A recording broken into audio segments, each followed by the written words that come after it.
And it's kind of like, okay, God, if you have a charge against me, bring it on. Tell me, and we'll duke it out. I'll argue with you, but at least don't be silent. Come, I mean, these friends of mine, they're implying something's wrong with me and that I'm the cause of all of this misery. But you better answer. I want you to come and answer these charges. And it's sort of like a courtroom scene here where Job's saying, I'm being accused. Where's my accuser? At least show up. Be man enough to come and show up and tell me what's going on. All right, so let's look at Zophar. He shows up for the first time in chapter 11. And I'll read what he has to say. Zophar replied, are all these words to go unanswered? Is this talker to be vindicated? Will your idle talk reduce men to silence? Will no one rebuke you? When you mock, you say to God, my beliefs are flawless, I am pure in your sight. Oh, how I wish that God would speak, that he would open his lips against you and disclose to you the secrets of wisdom. For true wisdom has two sides. Know this, God has even forgiven some of your sin. Can you fathom the mysteries of God? Can you probe the limits of the Almighty? They are higher than the heavens. What can you do? They are deeper than the depths of the grave. What can you know? The measure is longer than the earth and wider the sea. And so Zophar basically is saying, who are you to question God? God knows more than you. You arrogant. Will your idle talk reduce men to silence? So again, who are you? So in a sense, what we see happening is that Job's three friends are in some way trying to speak for God and trying to be Job's judge, as if they are in a position to do that from whatever platform they have to be the judge of Job and trying to defend God. Well, how you dare speak about God this way? Don't you know that God can do as he please, that his ways are higher, that he knows more than you? And that's always a dangerous thing. We'll talk about that as to when we get around to talking about how we come alongside people, how inadvertently, when we try to take the place of God or vindicate God, we could destroy and hurt people. And so Job comes back and answers in chapter 12, doubtless you are the people and wisdom will die with you.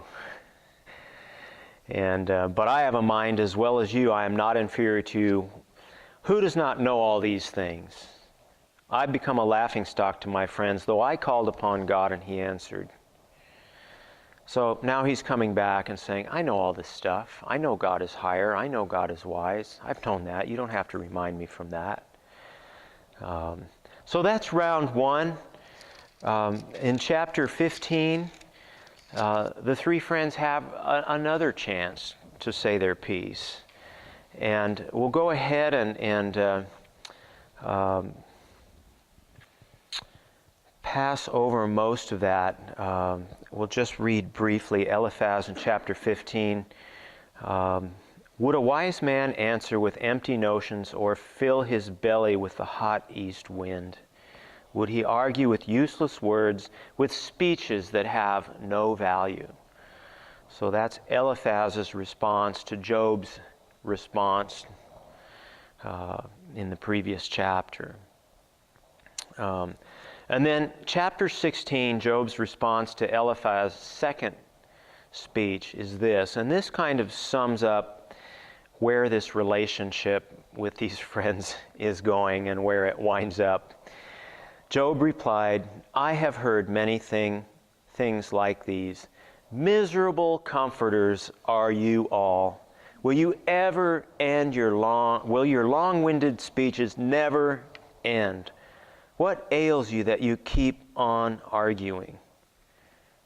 I could also speak to you if you were in my places. I could make fine speeches against you and shake my head at you, but my mouth would encourage you.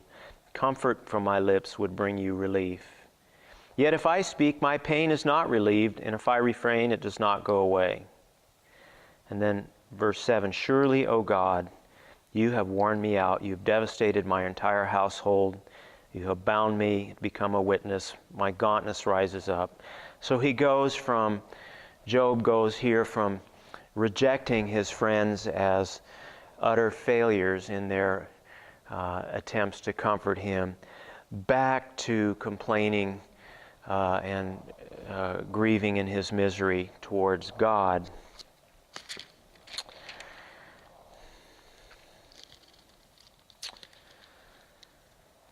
So, I'm just trying to think of how much of this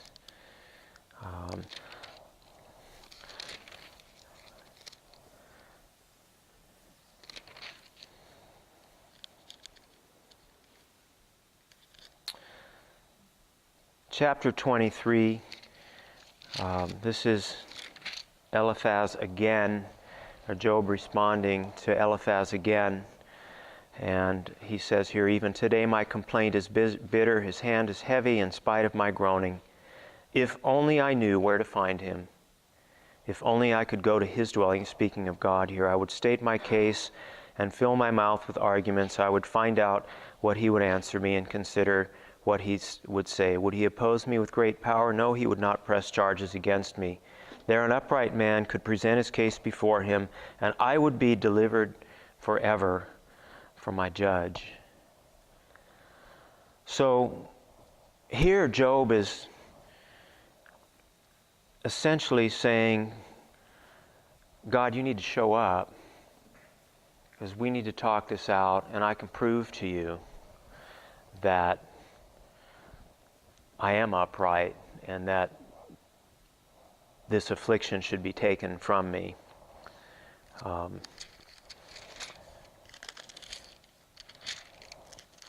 So,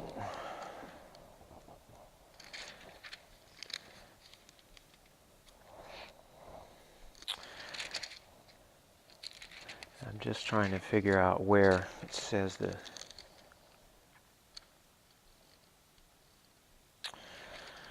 Job in the monologue section that begins in chapter 29.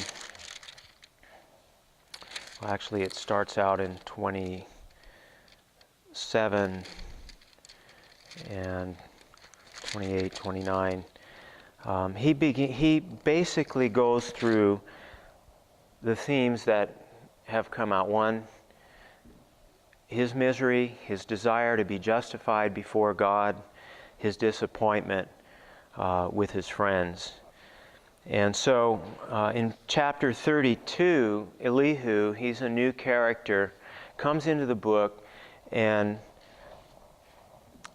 says this, the three men, that's Job's three friends, stopped answering Job because he was righteous in his own eyes. So they basically said, we can't talk to Job, you can't talk to you anymore because now you think you are righteous. You're in denial about your own sin. We know that God is trying to discipline you, yet you're blaming God for all of this. Now I should step back and say, some of you have probably been in some very intense things in your life of suffering. And it's not unnatural for us to go through things like this. It's very human to wonder what God is doing. It's very human and understandable to blame Him.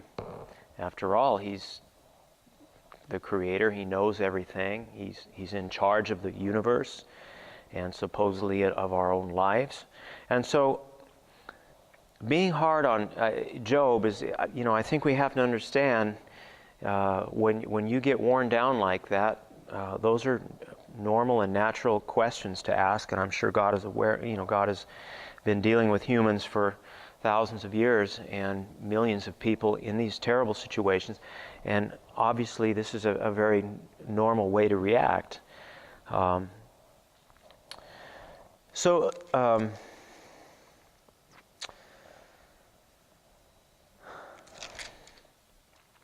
Elihu from the family of Ram became very angry with Job for justifying himself rather than God.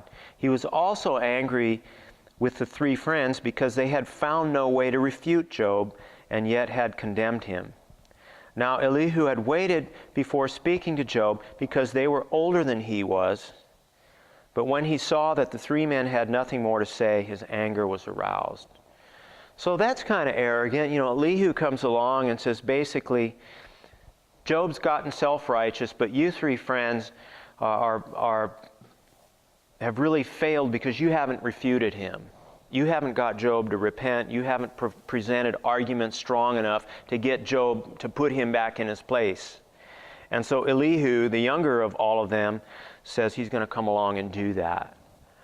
Well, not having time really to go into his speech, basically at the end of it, he says nothing new. He doesn't add anything new. He basically repeats what was already said. And so Job is left kind of with this same impasse. And Elihu doesn't offer any more comfort, any really new ideas, other than to say the ideas that the three friends offered were incomplete and ineffective, and boast that he had something new to say, but he really doesn't at the end of the day. And then finally, after all of this dialogue, God speaks in chapter 38. And you might expect God to say, Job, I need to let you in on a little secret. This really wasn't about you. It was kind of a deal that God and Satan and I had going on, and sorry this had to work this way, but, here's what happened. He doesn't say that at all. In fact, and that's one of your discussion questions, God never tells Job what was really going on. And so you have to wrestle, why would God do that? Well, a lot of times he doesn't really tell us everything that's going on. Maybe it wouldn't be good that we did know. But even after Job's fortunes were restored, God never said to him, oh, by the way, this was all a little test. The devil dared me and I took him up on it, and that's why all this happened. It had nothing to do really with you in the first place. But Job didn't get that explanation, at least not in this life. So here's how God starts out. Then the Lord answered Job out of the storm. So here he is in the middle of the storm. This is not kind of our picture of a gentle Jesus who says, come unto me, all you who are weary and heavy laden. Take my yoke upon me, for it is easy and you will find rest. Now there's a big storm, and God sort of bellows out from it and says this. He says, who is this that darkens my counsel with words without knowledge? Brace yourself like a man, and I will question you. Wow. I'm not sure I would want to be there, would you? I mean, this is God now, and now he's, forget the friends, I can handle them. They're just like a fly. They're a nuisance, like a mosquito buzzing. But this is now God. I got to pay attention.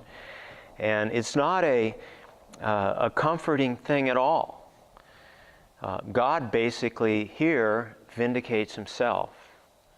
Says, who are you to question me? Were you around? And he goes through this beautiful sort of, were you there when I created everything? Have you journeyed to the springs of the sea or walked in the recesses of the deep? Have the gates of death been shown to you? Have you seen the gates of the shadow of death? All these things that God has created, he walks Job through them, says, you didn't do any of this. You don't have any strength. You're not a creator. What right do you have to question me? Chapter 40, will the one who contends with the Almighty correct him? Let him who accuses God answer him. Well, in a sense, Job finally is getting what he asked for, right? He kept saying, God, show up. I want to question you. Let's be in court together. I'm accusing you. So God finally does show up and says, all right, let's see what you have, Job. And in the storm, God continues his monologue saying, you weren't here. You don't have any wisdom. You weren't create any of this. And then chapter 40, verse 8, would you discredit my justice? Would you condemn me to justify yourself? Do you have an arm like God's? Can your voice thunder like his? And so on and so on. And then finally in chapter 42, Job replies to God, I know that you can do all things. No plan of yours can be thwarted. You ask, who is this that obscures my counsel without knowledge? Surely I spoke things I did not understand, things too wonderful to me to know. You said, listen now and I will speak. I will question you and you will answer me. My ears had heard of you, but now my eyes have seen you. Therefore I despise myself and repent in dust and ashes. And then the epilogue wraps us up. After the Lord had said these things to Job, he said to Eliphaz the Temanite, I am angry with you and your two friends because you have not spoken of me what is right, as my servant Job has. So now take, and then do the sacrifice thing. My servant Job will pray for you, and I will accept his prayer and not deal with you according to your folly. You have not spoken of me